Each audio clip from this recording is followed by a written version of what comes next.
Everyone, welcome to my channel. I am Simran Sahani and आज हम पढ़ेंगे class 10 English first flight book की आखिरी पोएम फॉर एन ग्रेजुरी, जो हमें एक बहुत इंपॉर्टेंट मैसेज देती है। ये पोएम में जो है एन ग्रेजुरी के बारे में हम पढ़ेंगे। एन ग्रेजुरी एक लड़की है जो बहुत ब्यूटीफुल है और उसके येलो कलर के सुंदर सुंदर बाल हैं। ठीक है, अब इस पोएम में कॉन्वर्जेशन दिखाई जाएगी एन के बीच में और एक इंसान के बीच में, एक लड़के के बीच में। शायद वो लड़के हमारे पोएट ही हैं। वो उसको समझाते हैं, एन देखो, अगर कभी भी तुम्हें ऐसा लगे ना कि कोई लड़का तुमसे बहुत प्यार करता है और तुम उसे नहीं चाहती हो और उसका दिल टूट जाए, तो ये मत सोचना उसका दिल इसलिए टूटा है क्योंकि वो तुमसे प्यार करता था तुम्हारी इनर ब्यूटी के लिए, कि तुम बहुत अच्छी इंसान हो और तुम बहुत अच्छे से रहती हो, तुम बात अच्छे से करती हो, तुम बहुत इनर ब्यूटी पे तुम्हारे ना उसे कभी ऐसा नहीं लगेगा और ये एन जैसी लड़की ने मेरे साथ फ्रेंडशिप नहीं करी। नहीं, उसे बुरा सिर्फ एक बात का लगेगा कि यार एन इतनी सुंदर है, उसकी येलो येलो बाल है इतने सुंदर सुंदर। अगर उसका दिल टूटेगा ना तो सिर्फ इसलिए कि इतनी ब्यूटीफुल लड़की उसकी फ्रेंड नहीं है। कभी भी कोई भी तुम्हारी इनर ब्यूटी के लिए कि तुम कैसी इंसान हो प्यार नहीं करेगा। सिर्फ और सिर्फ जो है तुम्हारे बाल, तुम्हारा फेस और तुम्हारे लुक्स पे तुम्हारे को प्यार करेंगे। और अगर तुम उन्हें छोड़ दोगी या तुम उनसे फ्रेंडशिप नहीं करोगी तो वो दुख भी इसलिए होंगे, परेशान भी इसलिए होंगे that they can not be a friend with a girl जिसके इतने सुंदर हेयर्स हैं। तो कहीं ना कहीं पोएट उसको समझा रहे हैं, या फिर जो भी लड़के से वो बात कर रहा है उसे समझाया जा रहा है कि ये मत सोचना कि कोई भी लड़का तुमसे प्यार करेगा तो वो तुम्हारी इनर ब्यूटी पे करेगा, वो सिर्फ और सिर्फ तुम्हारी ब्यूटीफुल बाल और ब्यूटीफुल लुक्स पे करेगा। ठीक है, फिर एन उसको जवाब देती है, जो पोएट को जवाब देती है कि अच्छा, अगर मेरे बालों से ही प्यार करते हैं लड़के, इसी वजह से कोई मुझसे प्यार करता है, मेरी इनर ब्यूटी पे नहीं करता, तो मैं अपने बालों का रंग बदल लूँगी, ब्लैक कर लूँगी, ब्राउन कर लूँगी, कैरेट कर लूँगी, यानी कि लाल कर लूँगी।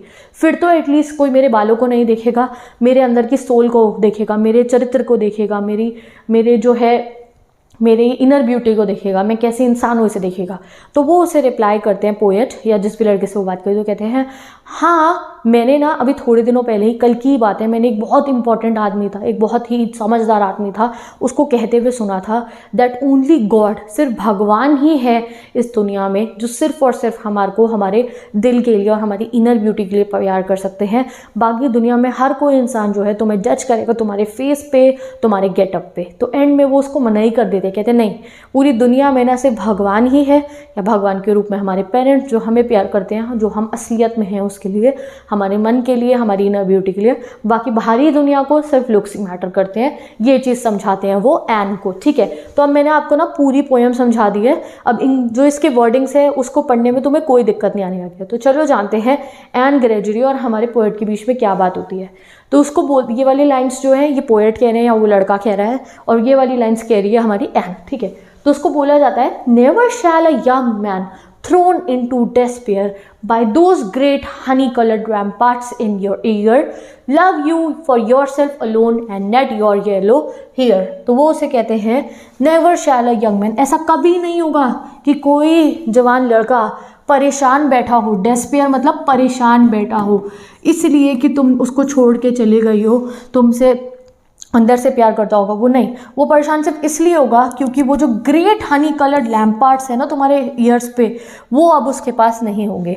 ग्रेट हनी कलर्ड मतलब येलो कलर के, और रैम्पार्ट्स मतलब उसके बालों से है, जैसे हमारे बाल होते हैं ना तो वो हमारे कानों को ढक देते हैं। तो वो कह रहे हैं वो जो तुम्हारे सुंदर सुंदर बाल है जो तुम्हारे कानों को ढक रहे हैं ना रैम्पार्ट्स की तरह, वो सिर्फ परेशान होगा कि वो इतनी सुंदर लड़की, इतनी सुंदर बालों वाली लड़की उसके साथ नहीं होगी, सिर्फ और सिर्फ इसलिए। रैम्पार्ट्स मतलब अगर आप लिटरली देखोगे तो जो दुर्ग होता है ना, जो फोर्ट होता है, कोई भी फोर्ट होता है तो उसके आसपास में पूरी तरफ दीवारें लगी होती है। जैसे आप बहुत कोई भी किला पे जाओगे ना, किला, तो किले की ऊंची ऊंची दीवारें होती हैं, किस लिए? किले को प्रोटेक्ट करने के लिए। तो वैसे ही वो कह रहे हैं जैसे एन तुम्हारे ये बाल हैं, तुम्हारी ये जुल्फ़े जो है ये तुम्हारे कानों को ढक रखा है और उसको प्रोटेक्ट कर रही है ना, जैसे वैसे ही जो है, जो ये तुम्हारे इतने सुंदर सुंदर बाल हैं, इसी पे हर कोई लड़के जो है तुमसे प्यार करते हैं तुम्हारे यही लुक्स को देख के। और अगर तुम उनके फ्रेंड नहीं बनोगी, तुम उनका प्रपोजल एक्सेप्ट नहीं करोगी, तो वो डेस्पेयर में, वो परेशान इसलिए ही होंगे कि वो जो है तुम्हारा फ्रेंड नहीं बन पाई because you are so beautiful. वो सिर्फ तुम्हें तुम्हारे बालों के लिए ही प्यार करेंगे और किसी रीज़न से कोई तुम्हें प्यार नहीं करेगा। They will only go for your external looks. ठीक है, तो दोबारा पढ़ते हैं, never shall a young man thrown into despair by those great honey coloured ramparts at your ear, love you for yourself alone and not your yellow hair. और इसका दूसरा meaning भी आप लिख सकते हो, डेस्पेयर, प्यार में भी तो इंसान ऐसे ही हो जाता है, पागल सा, परेशान सा। तो वो कह रहे हैं ऐसा कभी नहीं होगा कि कोई लड़का अगर तुमसे प्यार करेगा या कोई भी तुमसे प्यार करेगा तो सिर्फ तुम्हारे लिए करेगा, यू योर सेल्फ अलोन। नहीं, वो करेगा तो तुम्हारे येलो कलर्ड हनी हेयर्स जो रैम्पार्ट्स की तरह है तुम्हारे कानों को प्रोटेक्ट कर रहे हैं, उनको ही प्यार करेगा, ये तो मान लो। और अगर किसी का दिल तोड़ोगी, जैसे किसी को अगर मना कर दिया, तो वो परेशान भी इसलिए होगा दैट उसको इतनी ब्यूटीफुल लड़की जो है वो उसकी फ्रेंड नहीं बनी। ठीक है, अब आगे पढ़ते हैं। वो क्या फिर उन्हें रिप्लाई करती है, वो कहती है but I can get a hair dye and set such colour there, brown or black or carrot, that young men in despair may love me myself alone and not for my yellow। तो वो कहते हैं ठीक है, फिर मैं पता है क्या करूँगी, मैं अपने हेयर को डाई कर लूँगी एंड कुछ कलर्स लगा लूँगी अपने बालों में। ब्राउन कर सकती हूँ, ब्लैक कर सकती हूँ, रेड कर लूँगी, कैरेट जैसा, कैरेट मतलब यहाँ रेड कर लूँगी, सो दैट जो यंग मैन मेरे से प्यार करना चाहते हैं, तो वो लड़का जो मुझसे प्यार करना चाहते हैं, यहाँ डेस्पेयर का मतलब आप प्यार करना ही समझ लो, क्योंकि प्यार में भी तो ऐसे हो जाते पागल से, ठीक है, परेशान से।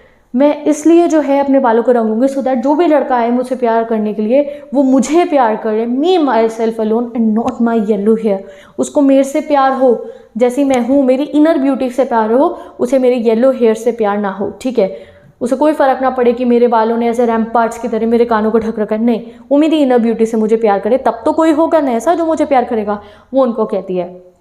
तो लास्ट लाइन में वो उसे कहते हैं, हमारे पोएट या जिस भी लड़के से वो बात करती है उसे कहता है I heard an old religious man but yesternight declared। कहता है कि मैंने एक ओल्ड रिलीजियस मैन को, एक बहुत धार्मिक इंसान को, एक बहुत बूढ़े बहुत समझदार धार्मिक इंसान को कल रात को कहते हुए सुना था। येस्टर नाइट मतलब जैसे येस्टरडे होता है, तो येस्टर नाइट मतलब कल रात को कहते हुए सुना था। उसने डिक्लेयर करा था that he had found a text to prove that उसको ना एक टेक्स्ट मिल गया, एक किताब मिल गई है, एक रिटन प्रूफ मिल गया है प्रूफ करने के लिए that only God my dear could love you yourself alone and not your yellow hair. कि बस भगवान ही है, और भगवान रूम में हमारे पेरेंट्स आप मान लो, जो सिर्फ हमें हमारे लिए प्यार करेंगे and not our yellow hair, यानी कि हमारे लुक्स के लिए प्यार नहीं करेंगे। ठीक है, बाकी बस भगवान ही है जो तुमसे असलियत में प्यार करते हैं, बाकी हर किसी को लुक्स मैटर करेंगे, ये चीज़ वो उसको समझाते हैं। इसकी वर्ड मीनिंग डेस्पेयर मतलब सैडनेस, और यहाँ पे डेस्पेयर मतलब आप समझ सकते हो प्यार में सैड होना, धोखा खा के सैड होना, एनीथिंग। रैम्पार्ट्स होती हैं बड़ी बड़ी ह्यूज दीवारें किसी भी कैसल या फिर फोर्ट की, यहाँ पे मतलब है एन के बाल जो उसके कानों को ढक रहे हैं। येस्टरडे नाइट मतलब होता है येस्टर नाइट। ठीक है, लिखी है ये पोएम विलियम बटलर यीट्स ने, और इसके साथ में हमारी पूरी क्लास 10th की इंग्लिश जो है कंप्लीट हो जाती है, पोएम सारी कंप्लीट होती है। तो this poem was a conversation between a young man and a young women, what are they arguing about. तो हमें पता चल गया है वो किस बारे में आर्ग्यू कर रहे थे। So let's meet in the next video, जहाँ पे हम नेक्स्ट पोएम पढ़ेंगे, और जो है आई थिंक पोएम तो कंप्लीट हो गई है। तो अब हम पोएम के poetic devices, important question, word meanings देखेंगे। तो उसके लिए आप जाके मेरे चैनल को चेक कर सकते हो। इस पोएम की समरी चाहिए, नोट्स चाहिए, क्वेश्चन आंसर चाहिए, प्रिंटेड नोट्स चाहिए आपको, तो डिस्क्रिप्शन बॉक्स में लिंक गिवन है, वहाँ से जाके आप देख सकते हो। बाय बाय, मिलेंगे हम नेक्स्ट वीडियो में।